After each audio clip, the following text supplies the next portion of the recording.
আমি একটা প্রচেষ্টা করেছিলাম, ব্যর্থ হয়েছি, বহুবার বলেছি। শুধু একটা অ্যাপ বানানো, নামও দিয়েছিলাম শুভেচ্ছা। Digital device and innovation expo 2026-এর আয়োজনের সাথে সংশ্লিষ্ট সকলকে আমি আন্তরিক ধন্যবাদ জানাচ্ছি। আশা করি এই এক্সপো আমাদের উদ্বোধনী যাত্রায় এক নতুন দিগন্তের উন্মোচন করবে। আমরা এক বিশেষ সময় পার করছি। 24 গণ অভ্যুত্থান আমাদের সামনে অনেক সম্ভাবনার দরজা খুলে দিয়েছে, যার নেতৃত্বে ছিল তরুণরা। এই তরুণরাই নতুন বাংলাদেশের নেতৃত্ব দেবে। শুধু বাংলাদেশ নয়, এখানে আমার একটা কথা, আমরা শুধু বাংলাদেশের কথা বলছি না, আমরা নতুন প্রজন্মের কাছে বাংলাদেশ একটা অংশ, গুরুত্বপূর্ণ অংশ, কিন্তু তারা বিশ্ব নাগরিক। আপনি তারে ঠেলে ঠুলে খালি না বাংলাদেশে ঢুকিয়ে দিয়ে না, বাংলাদেশের কাজ করবে সে, বাংলাদেশের কাজ করার জন্য, সেই গর্ব অনুভব করার জন্যই তাকে বিশ্ব নাগরিক হতে হবে, কারণ বিশ্বে তার ভূমিকা পালন করতে হবে। আমি একটা প্রচেষ্টা করেছিলাম, ব্যর্থ হয়েছি, বহুবার বলেছি। শুধু একটা অ্যাপ বানানো, নামও দিয়েছিলাম শুভেচ্ছা। এটা হলো বাংলাদেশি যে যেখানে আছে, দুনিয়া যে যে কাজে আছে, এই অ্যাপের মাধ্যমে বাংলাদেশের সঙ্গে যুক্ত হওয়া, বাংলাদেশি কে কি করছে তার খোঁজ খবর নেবার একটা সুযোগ হবে। তার বিশেষ বৈশিষ্ট্য কি, তারা সেই বৈশিষ্ট্যের আরো কারা আছে, তারা একটা সাব গ্রুপ করবে, তারা বলবে আমাদের, আমি তো এই কাজ করি, আমি তো এটা বাংলাদেশে যে কোনো সময় করে দিতে পারি।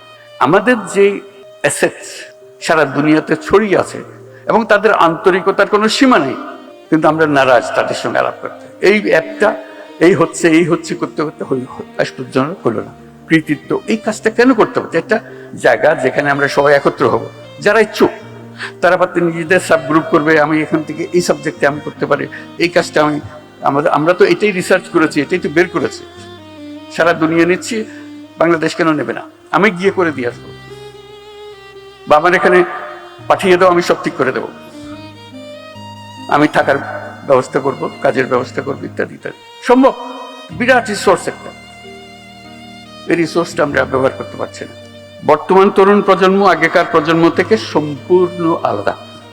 আমরা দেখতে একরকম, কথা বলি একরকম, মানুষ আমরা ভিন্ন। সে আমাকে অনেক পেছনে ফেলে চলে গেছে। যেহেতু আমি এত কম স্পিডে হাঁটি, সে আমার সঙ্গে পাল্লা দিতে পারে না, সে বিরক্ত হয়ে আমার ছেড়ে চলে যাচ্ছে। আজকের তরুণরা পৃথিবীর ইতিহাসের সবচেয়ে শক্তিশালী প্রজন্ম।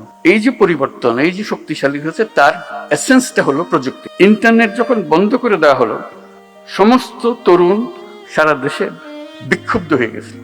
সে বিক্ষোভের পরিমাণ এত ছিল, তারা ফুটন্ত তেলের মতো টকবক করছিল। ইন্টারনেট বন্ধ করে দিয়েছে। এখন বুঝতে পারেন ইন্টারনেটটা তার প্রাণের কত প্রিয় জিনিস। আমরা পৃথিবীর অংশীদার হতে চাচ্ছি না, বা হতে দিচ্ছি না, হোয়াটএভার। আমরা পৃথিবীর নাগরিক। এই প্রযুক্তি আমাদেরকে পৃথিবীর নাগরিক করেছে। আমি যেটা করি সেটা ইউরোপের কাজে লাগে, আমি যেটা ভাবি সেটাতে পুরো মহাদেশ পরিবর্তন হয়ে যায়।